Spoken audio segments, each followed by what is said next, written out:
할렐루야, 반갑습니다. 반갑습니다. 어, 목사님께서 소개해 주셨는데 저는 코스타 국제본부에서 부총무 역할을 하고 있습니다. 어쩌면 처음 보시는 분들도 있으실 것 같습니다. 제가 캘거리에서 5년 전에 5년 정도 지냈었는데 이 교회에서 사역하는 귀한 처녀 한 명을 만나서 결혼을 하게 되었습니다. 그녀가 아까 목사님께서 말씀하셨던 김혜리 전도사님이셨고요. 그래서 2년 전에도 목사님께서 불러주셔서 여러분이랑 말씀 나눴었는데 올해도 또 불러주셔서 너무 감사하고, 오전에는 시댁 저희 순복음교회 갔다가 오후에 이제 처갓집으로 왔습니다. 처갓집 와서 여러분들 만나서 너무나 반갑습니다. 올해 에드먼튼 코스타는 너무나 감사하게도 많은 인원이, 그리고 많은 청년들이 주의 말씀을 마음껏 누렸습니다. 내년에도 이 캘거리 땅에서 그 코스타가 계속 이어지고 주의 말씀이 선포되기를 소망합니다. 여러분들 많이 도와주십시오. 우리 송은배 목사님도 많이 도와주시면 감사하겠습니다. 말씀 같이 한번 보려고 하는데요. 여러분들 요즘 넷플릭스나 여러 가지로 한국 K 문화가 굉장히 많이 알려져 있죠. 아이돌도 그렇고 뮤직도 그렇고 드라마가 요즘 더 특별한 것 같습니다. 여러분들 폭삭 속았수다 보셨습니까? 많은 분들이, 저는 이해가 좀 사실 많이 안 됐어요. 왜 그러냐면 방언을 쓰고 사투리가 있죠. 사투리가 있고 한국 문화가 굉장히 강한 드라마인데 외국에서도 굉장히 인기가 많았고 외국에서도 상을 받았다는 얘기를 들으면서 너무 놀랐습니다. 보면서 반응이 두 가지라고 합니다. 남자분들은 대부분 숨어서 화장실에서 우시고 자매님들은 보면서 많이 우신다고 하는데, 한 분은 우시고 한 분은 안 우신대요. 그래서 안 우시는 분은 부모님한테, 어머니한테 정말 잘했던 분이고, 한 분은 딸들이 그렇죠, 엄마한테 늘 화나 있고 그 모습에 엄마한테 잘 못해서 막 펑펑 울었다는 분들도 많이 있으시더라고요. 그래서 저희 와이프는 어땠나 옆에 쳐다봤더니 혼자 막 펑펑 울고 있더라고요. 많이 못했던 것 같습니다. 한국 드라마의 특징이 있어요. 한국 드라마의 특징. 어쩌면 K-드라마가 먼저 K-컬처를 이끌었던 것 같습니다. 일본에서 굉장히 그 인기 있었던 가을 동화, 겨울 연가 기억나십니까? 윤사마. 지금도 인기 많이 있죠. 근데 한국 드라마의 특징이 있어요. 둘 다 특징이, 한국 드라마는 저 당시에 유행했던 게 출생의 비밀이 있습니다. 잘 아십니까? 한국 드라마에 이 출생의 비밀이 빠지면 너무 재미가 없죠. 출생의 비밀이 있어요. 좀 심각합니다. 어떻게 심각하냐면 한 남자와 한 여자가 만나서 사랑을 해요. 연애를 진하게 합니다. 그런데 나중에 알고 봤더니 소름이죠. 그 남자와 그 여자가 남매였던 거예요. 그래서 둘이 남매인 걸 알고 슬퍼하고 서로 헤어지면서 그래도 널 사랑할 거야 라고 하지만 결국엔 살아갈 수 없는 그런 출생의 비밀이 있었고, 또 한 드라마는 한 남자랑 너무 사랑했어요. 너무 사랑했는데 그 남자 그 집의 반대로 헤어지게 됐습니다.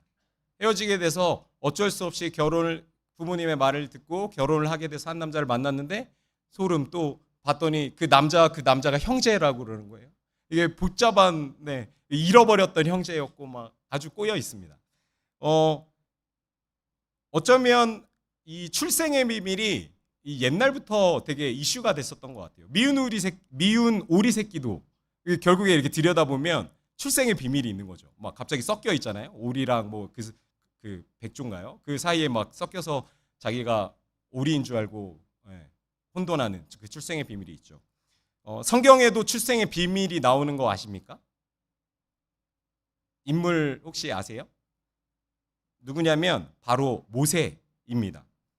이집트 공주는 모세를 데려다가 키워요. 어떻게 키우게 되냐면, 아시다시피 그 당시에는 이스라엘 사람들이, 이집트의 사람들이죠. 이집트의 사람들이 이스라엘 백성들을 종으로 삼았어요. 그 당시에 종은 뭐냐면 이런 종이컵과 같이 다 쓰고 나면 그냥 버릴 수 있는 존재였던 거죠. 사고 팔 수 있었어요. 그런데 그 당시에 많은 사람들이 늘어나는 것, 백성들이 늘어나는 것이 하나님께서, 아니 하나님이라고 부르지 않죠. 신께서 많은 축복을 주셨다라고 생각했습니다. 그런데 이집트의 왕이 가만히 보니까 자기들의 종인 이스라엘 사람들이 점점 많아지는 거예요. 그러니까 불안하기 시작했어요. 그래서 명령을 내립니다. 산파에게도 아기를 받는 여자에게도 명령을 내리고, 그리고 아기를 낳는 이스라엘 백성들한테도 다 명령을 하죠.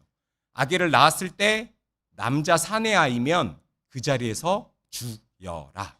그 당시에 누가 태어나냐면 모세가 태어납니다. 근데 모세를 딱 받고 나니까 너무 이쁜 거죠. 그래서 엄마가 죽일 수가 없었어요.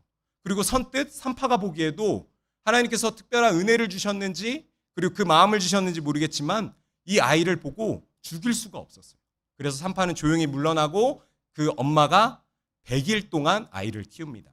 100일 동안 아이를 키우니까 너무나 이뻤던 거죠. 정이 많이 들었어요. 그런데 여러분이 아시겠지만 100일 정도 되면 아이들이 목소리가 커집니다. 목소리가 커져서 더 이상 숨겨서 키울 수가 없는 거예요.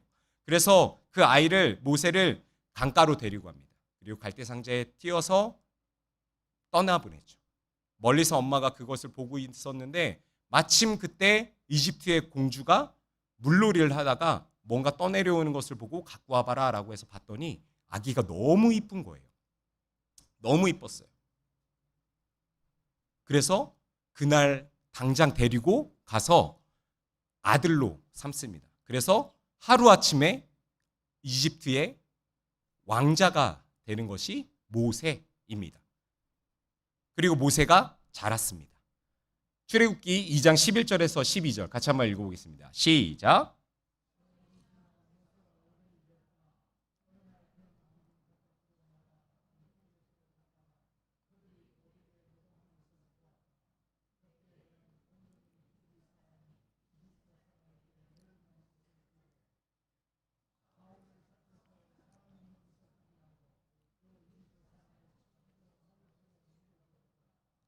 이 말씀을 보니까 11절에 성인이 됐어요. 세월이 지나서 모세가 어른이 됐는데, 어른이 됐을 때 어느 날 그는 왕궁 바깥으로 나가 동족에게로 갔다라고 하는 거 보니까 이 모세가 자기가 이스라엘 사람이라는 걸 알았었던 것 같습니다. 어쩌면 저게 근거가 될 것 같아요. 그런데 생각해 보십시오. 이집트의 왕이 사는 왕궁이에요. 그 왕궁 안에 종으로 여겼던 이스라엘 사람이 그 왕궁에 들어갈 수 있었을까요? 뭐 일하러 들어갈 수 있었을 수도 있죠. 그런데 왕자로 지내기에는 이건 있을 수 없는 거죠. 생각해 보십시오. 뭐 미국이나 캐나다나 뭐 결국에 이 나라를 붙들고 있는 1%의 사람들은 결국 백인, 그 나라 원래 살았던 사람들이지 않겠습니까? 근데 그 이집트 왕궁에 모세가 왕자로 사는 거예요. 그리고 어느 날 갑자기 공주가 한 아이를 데리고 와서 얘가 왕자야, 오늘부터 왕자야라고 선포했으니까 사람들이 수군대지 않았을까요? 야야, 쟤 누구야? 아, 저 사람 그 누구 공주가 갑자기 물놀이 갔다가 한 명 데리고 왔는데 갑자기 왕자래. 왕자? 얼굴 보니까 분명히 이스라엘 사람 아니야? 수군수군 됐겠죠. 어쩌면 모세는 굉장히 자존감이 낮아졌을 수도 있을 겁니다. 그리고 왕궁에 살아가면서 때때로 눈치 봤겠죠. 아, 내가 뭔가 실수하지 않을까? 아, 저 사람이 나한테 뭐라고 수근수근하는 것 같은데? 눈치 보면서 자랐겠죠. 그런데 말씀을 읽었던 것처럼 그렇게 지내면서 자기가 이스라엘 사람이라는 걸 알았어요. 그런데 하루는 성인이 돼서 나가봤더니 같은 나라 사람, 이스라엘 사람이 히브리 사람, 저기서 말하는 히브리 사람, 이집트 사람에게 매를 맞는 모습을 보는 거예요. 그러니까 막 화가 났어요. 모세가 너무나 화가 나서 주위를 살핍니다.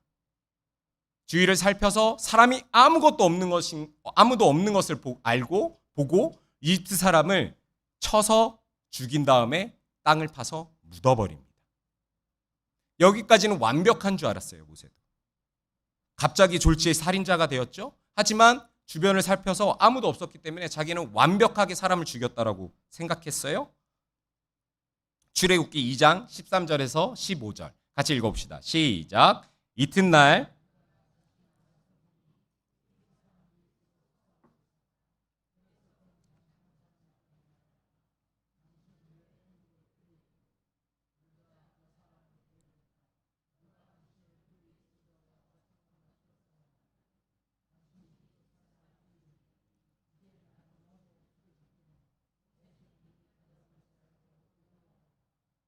바로가 이를 전하여 듣고 모세를 죽이려고 찾았다. 모세는 바로를 피하여 미디안 땅으로 도망쳐서 거기에서 머물렀다. 어느 날 그가 우물가에 앉아 있을 때이다. 사람을 죽인 모세가 그 다음 날 나가봤더니 같은 민족끼리 싸우고 있었던 거예요. 이스라엘 사람들끼리 싸우고 있어요. 그랬더니 모세가 가까이 가서 왜 어떻게 이스라엘 사람들끼리 싸우고 있습니까? 우리 같이 연합해가지고 힘을 합쳐야지 지금 싸울 때입니까? 라고 야단을 쳐요. 그랬더니 이스라엘 사람이 놀라운 말을 합니다. 뭐라고 하냐면 누가 당신을 우리의 지도자와 재판관으로 세웠단 말이오? 이 말은 뭐냐면 우리가 언제 당신을 왕자로 인정했습니까? 그리고 당신이 뭔데 왕자라고 우리를 이렇게 재판관처럼 죄를 지었다 못 지었다 이렇게 판단합니까? 라고 이야기하고 있는 거예요. 그러니까 모세는 이집트 사람들에게도 인정받지 못했고 이스라엘 사람들에게도 인정받지 못했던 거죠. 그리고 나서 뭐라고 얘기하냐면 너무 놀랐습니다. 당신이 이집트 사람을 죽이더니 이제는 나도 죽일 작정입니까? 라고 얘기해요. 분명히 주변을 살폈을 때는 아무도 못 봐서 완벽하게 사람을 죽였다고 생각했는데 자기 소문이 그 사이에 널리 퍼졌던 거죠. 그리고 당신 살인자 아닙니까? 라고 이야기하는 거예요. 모세가 많이 두려워했어요. 너무나 두렵습니다. 왜 두렵냐면 생각해 보십시오. 사랑하는 딸, 이집트의 공주, 그러니까 바로 왕의 딸이 하루아침에 그냥 놀고 오더니 어떤 아이를 데리고 와서 왕자라고 하니까 얼마나 마음에 안 들었겠어요. 그것도 마음에 안 들었겠지만 이 애가 이집트 전통 사람이 아니라 이스라엘 사람이니까 더 마음에 안 들었겠죠. 그래서 얘를 어떻게든 없애야 되는데 해결해야 되는데라는 생각을 하고 있었을 거예요. 그런데 기회가 온 겁니다. 모세가 살인을 했어요. 저 당시에 살인하면 똑같이 죽였어야 되는 거죠. 그래서 모세가 두려웠답니다. 그리고 바로 왕도 이집트의 왕도 모세를 죽이려고 쫓아다닙니다. 그래서 모세가 멀리 시골로 떠납니다. 멀리 떠난 곳이 어디냐면 여러분들이 아는 미디안 동네입니다. 그곳에서 모세는 철저히 혼자였어요. 왕궁에서 살면서 왕자로 살면서 이스라엘 사람들이랑 친구를 한 적도 없었고 이집트 사람들은 자기랑 가까이 하려고 하지도 않았을 거예요. 심지어 자기가 사람을 죽였기 때문에 살인자와 누가 친구를 하겠습니까? 그리고 왕이 그 당시에 그 살인자를 죽이려고 하려고 했다면 이 살인자를 보호했었으면 그 보호했던 사람도 다 죽일 수밖에 없는 거죠. 그렇기 때문에 철저히 모세는 혼자였습니다. 혼자 우물가에 앉아 있습니다. 그런데요, 모세가 똑똑한 것 같아요. 그 시골 미디안 지역에 우물가에 앉아 있었다라고 하는데 그 당시에는 물이 굉장히 귀하잖아요. 그래서 어쩌면 그거죠. 한국의 서울에 홍대 입구 2번 출구에 앉아 있는 거예요. 앉아서 여기 한국 사람들은 요즘 트렌드는 옛날에는 스키니진을 입었었는데 요즘은 와일드 팬츠를 입네. 뭐 이렇게 보고 있었을 거예요. 이게 유심히 보고 있었겠죠. 트렌드를 보면서 미디안 땅이 워낙 시골이기 때문에 동네 파악이 안 됐을 거예요. 그런데 우물가에 앉아 있으면 모든 사람들이 물을 가지러 오기 때문에 많은 사람들이 왔다 갔다 하면서 이야기도 들었겠죠. 저기 영락교회라는 곳이 있는데 너무나 하나님의 사랑이 따뜻해. 성도님들이 너무 좋아. 뭐 이런 소문도 들었을 거고 어디 맛집이 있다라고 산동만점에 아직도 있던데 거기 탕수육이 맛있어. PPL은 아니고요. 아무튼 네. 한국에서도 생각날 때가 있더라고요. 네, 탕수육 사달라는 말씀은 아닙니다, 목사님. 네. 맛있는 쌀국수 잘 먹었습니다. 아무튼 캘거리는 쌀국수가 맛있어. 막 이런 소문을 들었겠죠. 아, 맛집은 저기 있구나. 아, 여기 사람들은 와이드 팬츠를 입구나. 뭐 이런 얘기를 들었을 거예요. 모세가 거기 앉아서 우두커니 앉아서 사람들의 행동 그리고 이야기 그리고 문화를 살핍니다. 출애굽기 2장 16절에서 17절 같이 한번 읽어보겠습니다. 시작.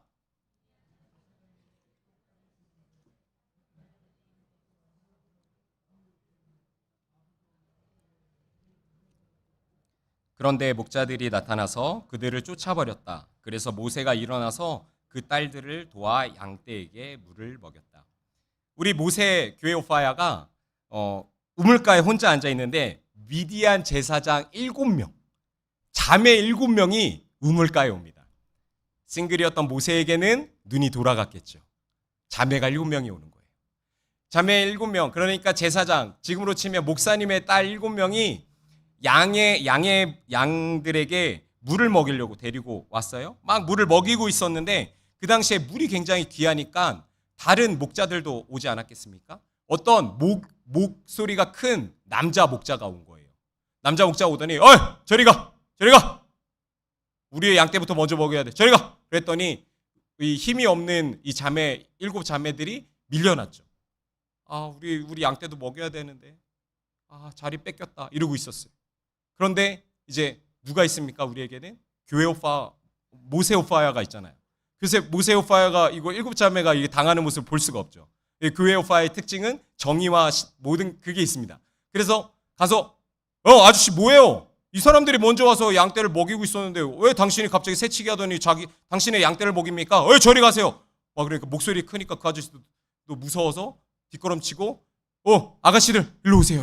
여기 양떼 먹이세요. 그랬는데 뭐 이제 자매인들도 7명 중에 모세 오파야가 멋있고 마음에 들었겠죠. 그래서 이렇게 머리를 이렇게 넘겨가면서 막 이렇게 우물가에서 막 물을 길렀어요.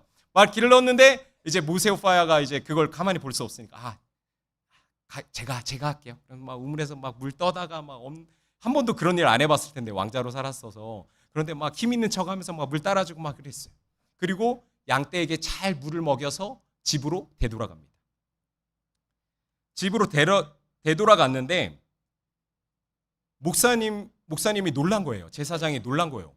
평소에는 해가 지고 돌아왔었는데 한참 걸려서 왔었는데 대낮에 온 거예요. 그래서 왜 이렇게 빨리 왔어? 너네 양떼에게 물을 먹였니? 라고 하니까 네, 저희가 먹였어요. 그러면서 이제 우리 교회 오빠 모세 오빠야를 얘기하겠죠. 거기에 갔었는데 어떤 오빠야가 있어가지고 우리가 어떤 아저씨가 와가지고 우리가 못 먹이고 있다가 한참 순서를 기다리고 있었는데 그 오빠야가 그 아저씨를 쫓겨내고 우리 양떼를 더 먹이라고 했어요. 그랬더니 이제 목사님이 들으시고 딸 7 가진 아빠의 마음으로 이 중에 한 명은 시집 보내야겠다라는 마음이 있었던 것 같아요. 그래서 그 모세를 데리고 와서 저녁을 먹자고 이야기합니다. 저녁을 먹은 뒤에 그 뒤에 모세는 십보라라는 자매와 결혼을 하고 아이가 한 명 태어납니다. 출애굽기 2장 22절 같이 읽어보겠습니다. 시작.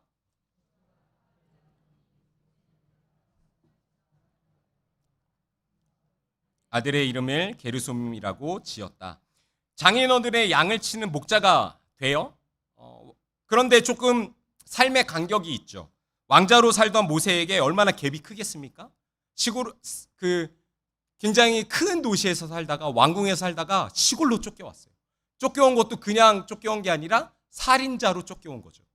왕자와 살인자 그리고 큰 도시와 이 시골이란 갭이 너무나 큰 거죠. 그리고 늘 어쩌면 모세는 그 고향을 그리워했을 수도 있습니다. 그래서 그런지 아들의 이름을 낯선 땅에서 나그네가 되었다라는 뜻의 게르솜, 내가 낯선 땅에서 나그네가 되었구나. 이 아들 이름을 자기의 마음에 담아서 이름을 짓는 거예요. 게르솜이라고 지었습니다. 아마도 모세는 평생 살인자로 시골에서 숨어서 살면서 자기 사업도 아닌 장인어른 양 키우는 거죠. 그러니까 어떻게 보면 하청의 일을 하고 있는 거죠. 자기 것 재산 하나 없이 그냥 남의 일 하다가 죽게 된 거예요. 그냥 나는 이렇게 삶을 살다가 살인자로 그냥 이 시골에서 아무런 희망 없는 곳에서 살다 죽겠구나라고 생각했을 거예요. 그런데 그렇게 몇 년이 지나가냐면 40년이 지나갑니다. 제가 43살이거든요. 40년이면 아직 어리지만 그래도 많은 세월이 지난 거예요.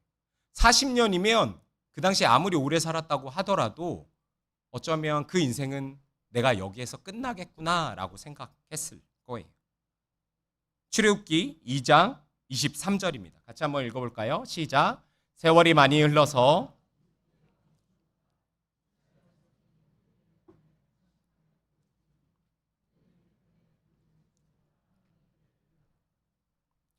보세요. 아까 22절에 모세가 아들을 낳은 이야기까지 이야기해요. 이 동시에 바로 23절에 이스라엘 사람에 대해서 이야기합니다. 세월이 많이 흘러서 이집트 왕이 죽었어요.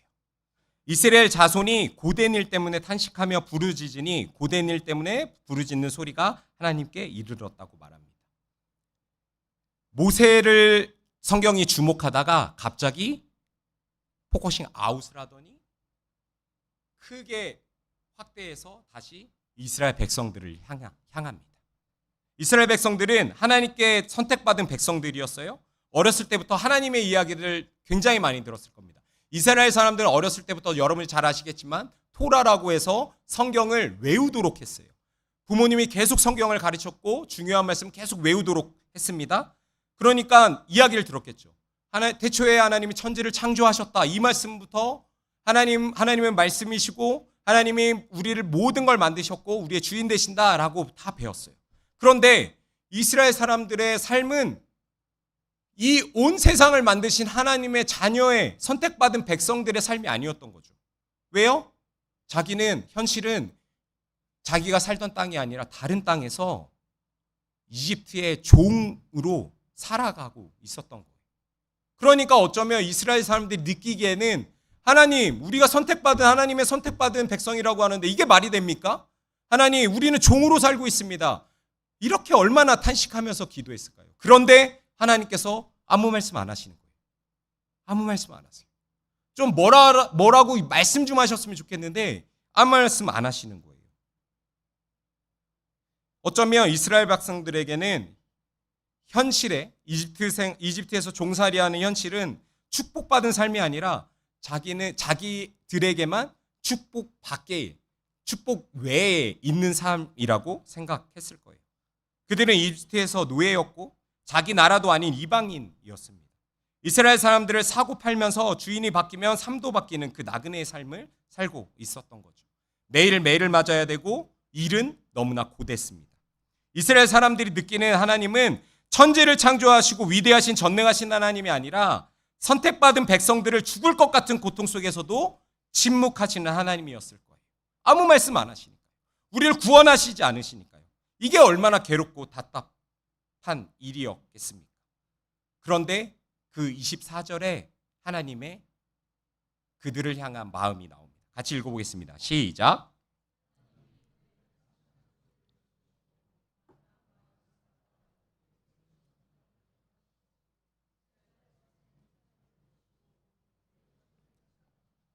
제가 이 설교를 준비하면서 가장 큰 은혜가 되는 구절이 있었어요.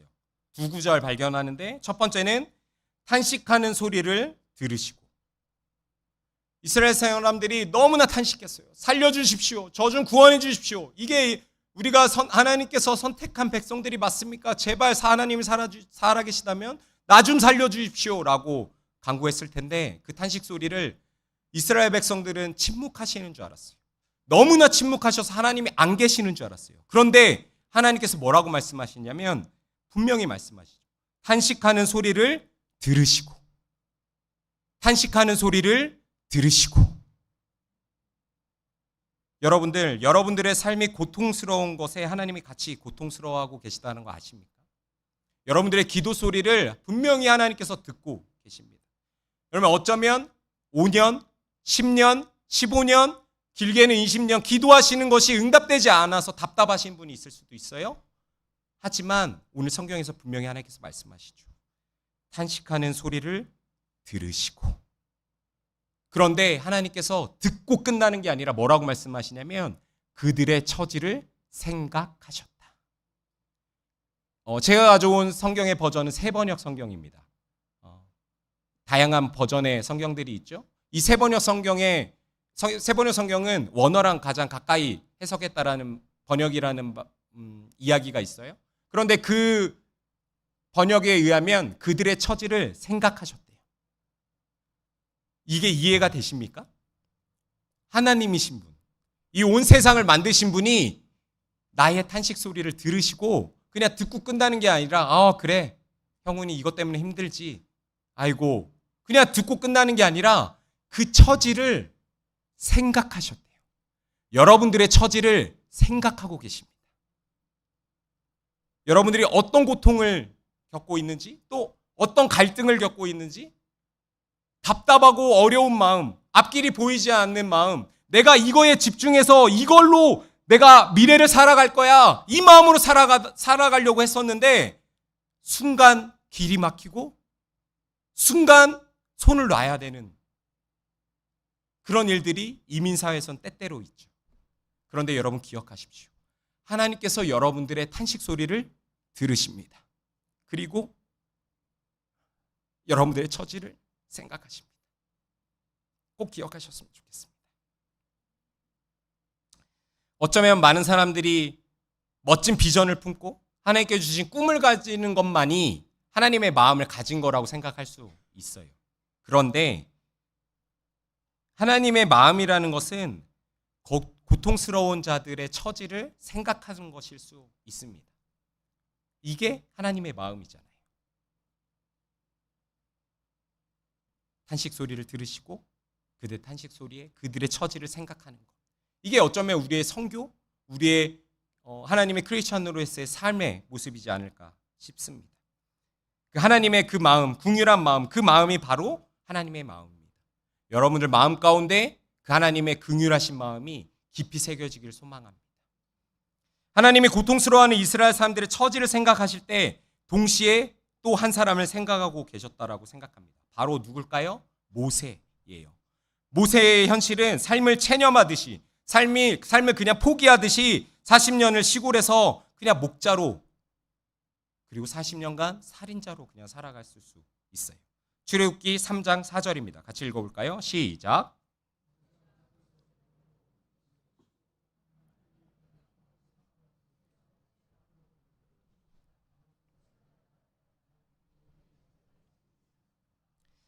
모세는 미디안 땅에 살면서 어쩌면 자기의 이름이 싫었을 것 같아요.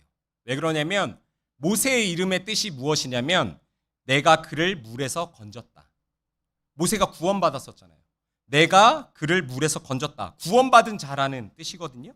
모세의 이 뜻을 가진 모세의 이름이 시골 미디안 땅에서 홀로 서 있는 모세에게는 얼마나 안 맞는 이름입니까?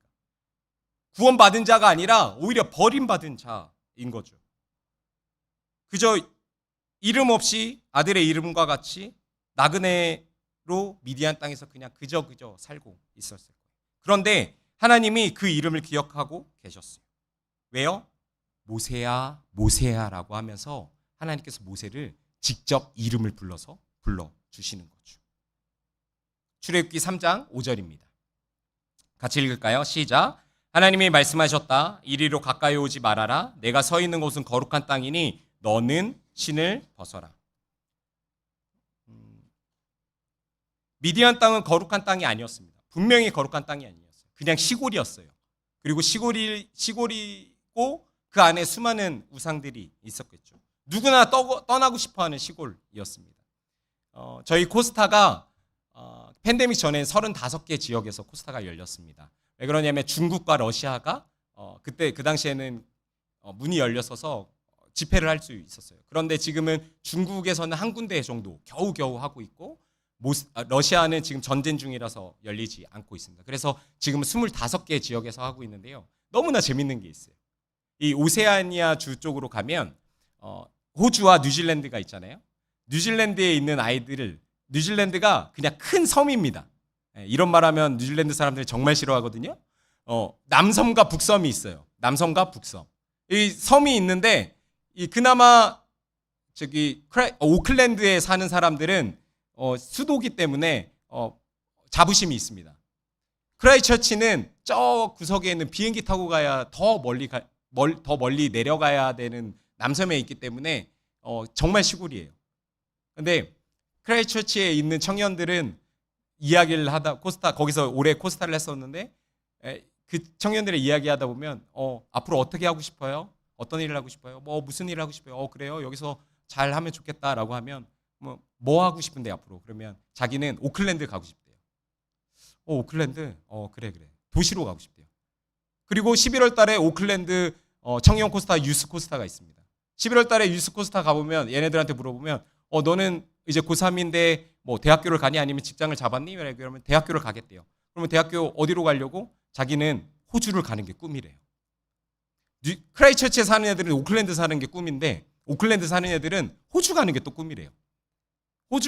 호주도 도시가 여러 군데 있습니다. 지금 코스타가 열리는 곳이 멜번, 브리즈번, 퍼스 이 세 지역에서 열리고 시드니는 이제 조금씩 빌드업하고 있어요. 원래 예전에 많이 모였었는데 우선은 호주면 된대요. 그래서 뭐 브리즈번도 가고 멜번도 가고 퍼스도 가요. 근데 거기 있는 애들을 만나면 걔네들이 뭐라고 하냐면 퍼스에 있는 애들은 자기는 시드니 가고 싶대요. 그리고 브리즈번에 있는 애들도 시드니 가고 싶다 그러고 멜번에 있는 애들도 시드니 더 큰 도시 가고 싶대요. 아 그러면 시드니가 꿈의 종착지인가 보다 하고 제가 시드니를 갔었거든요. 그래서 걔네들한테 물어보니까 걔네들은 뭐라고 그러냐면 한국 가고 싶대요.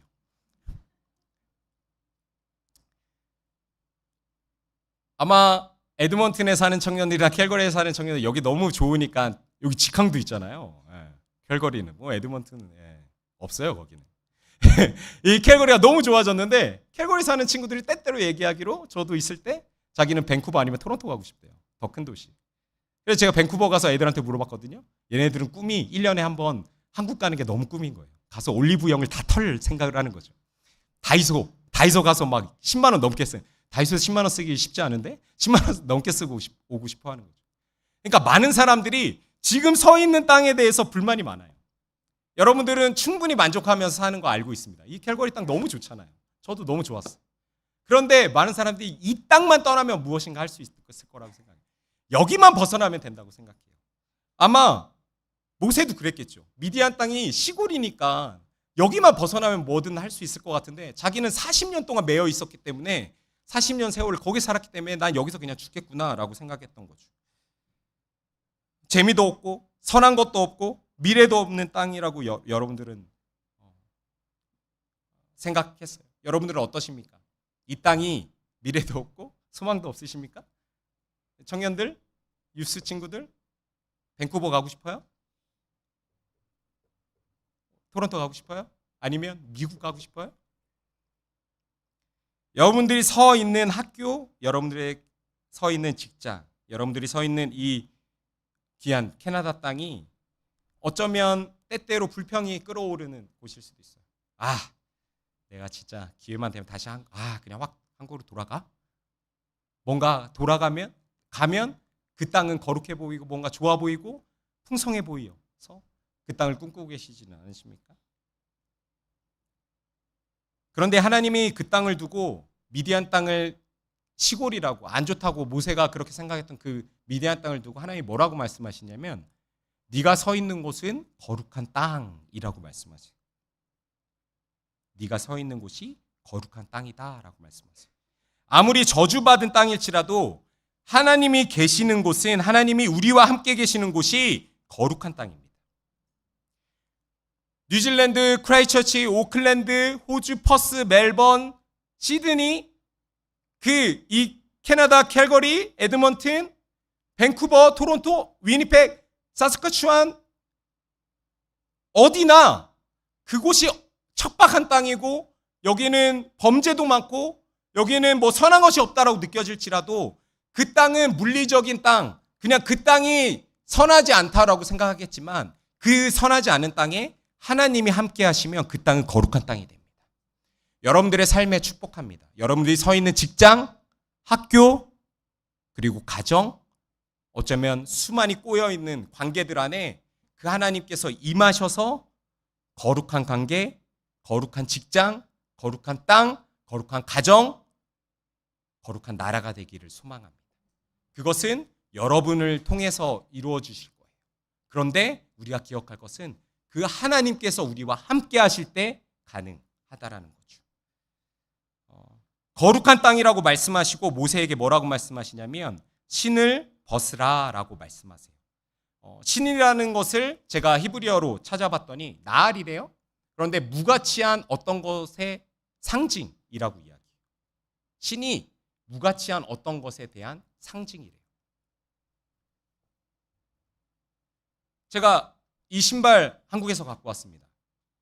이 신발 신고 왔어요. 이 신발 인천공항에서 제가 밴쿠버로 들어왔기 때문에 밴쿠버 비행기 타는 그 게이트 앞에서도 이 신발을 신고 있었어요. 이 신발은 제가 살고 있던 집에서부터 같이 동행했어요. 때때로 떨리는 마음, 때때로 12시간 비행기 또 타야 되는데 어떡하지? 이런 마음, 내 두려워하는 마음을 얘가 다 알고 있어요. 저랑 같이 동행했거든요. 그리고 저벅저벅 걸어서 게이트를 지나서 보딩을 합니다. 그리고 비행기에 앉았어요. 난기류가 심해서 갑자기 비행기가 쑥 떨어질 때가 있었어요. 얘도 같이 경험했어요. 너무나 무서웠어요. 이러다 비행기 떨어지면 어떡하지? 요즘 비행기 사고가 많은데 주님 살려주십시오 하고 조심히 밴쿠버로 도착했습니다. 밴쿠버에 도착했는데 무서운 이미그레이션 아저씨들이 있어요. 그 아저씨들이 막 질문을 해요. 너 왜 왔어? 나 휴가 왔어. 너 왜 왔어? 친구 만나러 왔어. 친구 누구? 누구누구 목사님이라고 알아? 너 목사야? 응, 나 목사야. 그런데 왜 왔어? 나 놀러 왔다니까? 뭐 이 두려워하는 마음. 날 잘 보내줘야 되는데 나 무서운데 그거에 늘 동행하고 있었어요. 그리고 무사히 이미그레이션을 통과해서 12시간 비행기 타고 그냥 밖으로 나가고 싶었는데 에드먼튼까지 직항이 없는 에드먼튼까지 또 비행기를 타고 갑니다. 피곤한 내 마음 다 알아요. 이 신이라는 상징을 무엇인지 아시겠어요? 신은 우리가 늘 같이 함께하고 있으니까 우리의 과거의 상처, 아픔, 때론 기쁨 그 모든 것들을 얘가 동행하면서 알고 있는 거죠. 그런데 하나님께서 모세에게 그 무가치한 모든 것을 버리라고 말씀하세요. 신을 벗어버리라고 말씀하시는 거죠. 여러분들 삶의 가치는 무엇입니까? 여러분들 진짜 삶의 가치는 오직 예수 그리스도세요. 하나님께서 우리를 만드셨기 때문에 하나님의 온전한 가치를 우리를 부어주셨기 때문에 우리는 그 가치를 입은 자예요. 그런데 그 가치 없다라는 것은 내 안에 하나님으로 채우는 것이 아니라 다른 것으로 채우고 있는 거죠. 어쩌면 과거의 나의 트라우마 때문에 나의 상처 때문에 상처의 어려움으로 내 마음을 꾹꾹 누르고 있어요. 하나님이 비집고 들어갈 수 있는 가치 있는 그 하나님이 비집고 들어가고 싶은데 여러분들의 마음에 가득 채워져 있는 그 무가치한 것 때문에 하나님이 들어가실 수 없을 수 있어요. 때론 여러분들의 욕심 아니면 여러분들이 추구하고자 하는 그것이 돈이라면 돈 그것으로 가득 찼는데 그것이 가치 있다라고 여기는데 아니요. 저도 돈 많아 본 적 없지만 분명히 이야기할 수 있습니다. 이 세상에 가치 있는 분은 오직 예수 그리스도이십니다. 그 예수 그리스도, 그 하나님께서 우리 안에 임할 때에 여러분들은 가치 있는 삶이 되는 거예요. 보세요. 십자가에서 예수 그리스도께서 마지막에 뭐라고 말씀하시냐면 죄인인 저들은 알지 못합니다. 그리고 돌아가시기 전에 내가 다 이루었다라고 말씀하세요. 그 십자가에 달려 돌아가셨다 살아나신 그 구원 예수 그리스도를 믿기만 하면 하나님의 아들 예수 그리스도만 믿기만 하면 여러분들의 삶에 하나님께서 가치를 부여하셔서 다 이루신 그 영원하신 삶을 살 수 있는 거죠. 그래서 여러분들의 무가치한 것을 그 신을 벗으시는 여러분이 되기를 소망합니다. 출애굽기 3장 7절에서 8절 같이 읽어보겠습니다. 주께서 다시 말씀하셨다.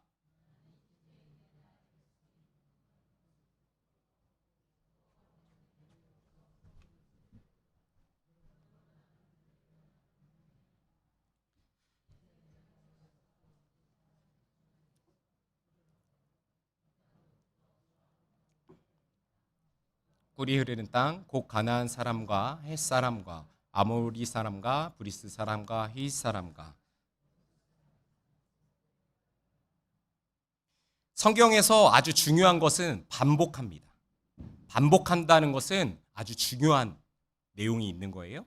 하나님이 다시 한번 이스라엘 백성들이 고통받는 것에 대해서 자세히 말씀하십니다. 그리고 그들의 고난을 분명히 아신다라고 다시 한번 말씀하시죠. 왜 고통받고 괴로워하는지 정확히 알고 계셨던 거예요. 그들의 고난을 분명히 아신대요. 이것이 얼마나 큰 은혜입니까? 얼마나 큰 위로입니까? 여러분들의 삶에 하나님이 멀리 떨어져 계시는 것 같고 침묵하시는 것 같지만 하나님은 분명히 알고 계세요. 여러분들의 고통을 분명히 알고 계신다고 말씀하시는 거죠.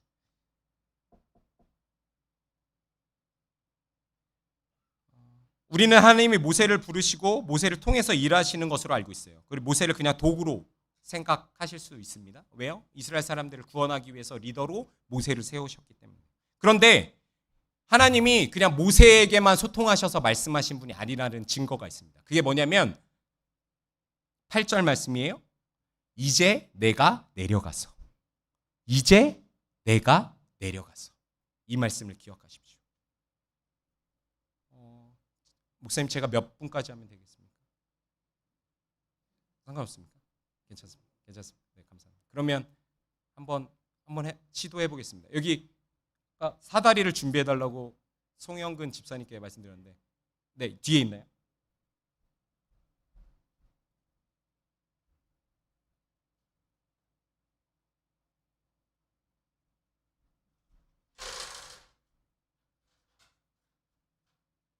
여기 사다리가 있습니다. 그리고 누구 한 명이 저를 도와주면 좋겠는데, 노아가 도와줬으면 좋겠어요. 아까 드럼 치다가 반갑게 인사해 줘가지고 노아와 재밌게 지내보려고 합니다. 제가 이 얘기를 하는 거는 뭘 설명하고 싶냐면 우리가 늘 생각에 하나님과 연결되어 있다고 생각해요. 그렇죠? 하나님과 연결되어 있어서 늘 함께하고 동행해야 한다고 생각합니다. 그런데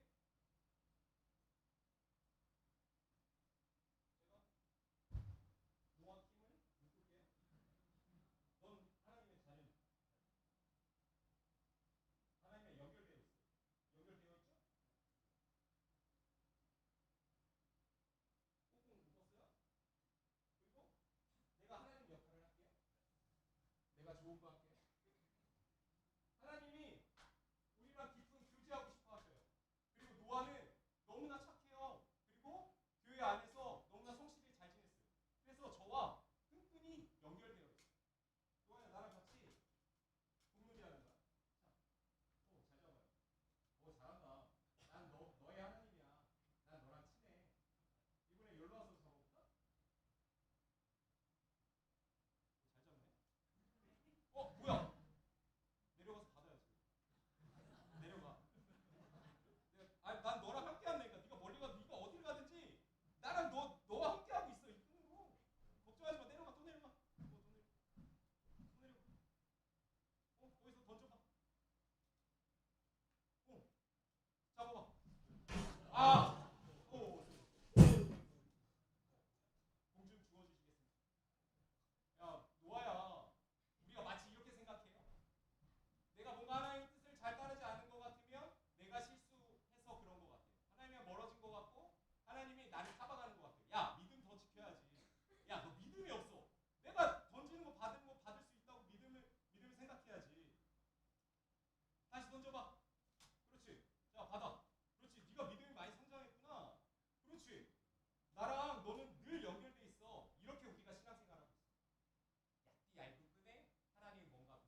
주일날 이렇게 해도 되는지 모르겠습니다.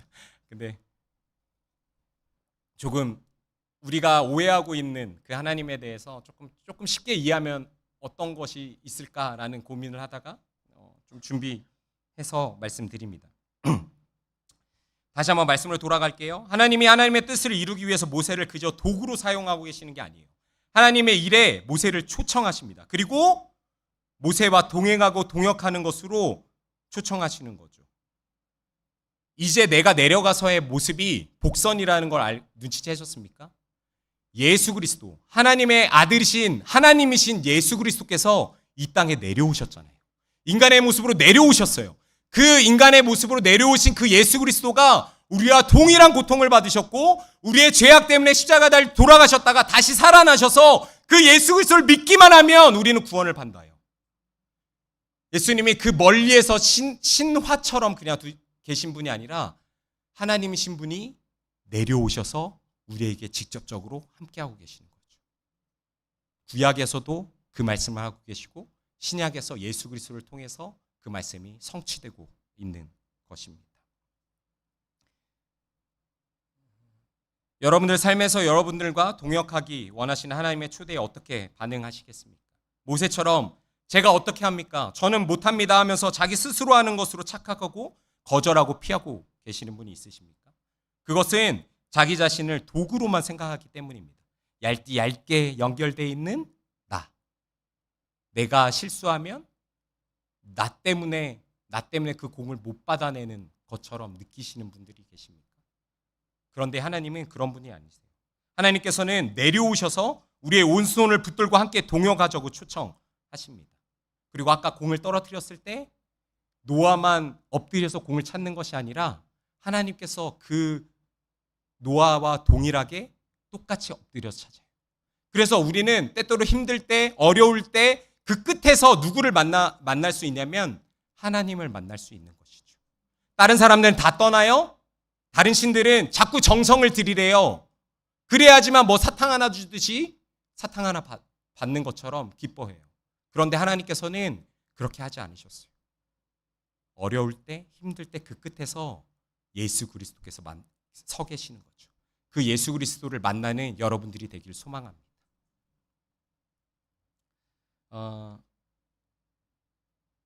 오늘 말씀을 두 가지로 정리해 보도록 하겠습니다. 첫 번째는요, 같이 한번 읽어볼까요? 시작.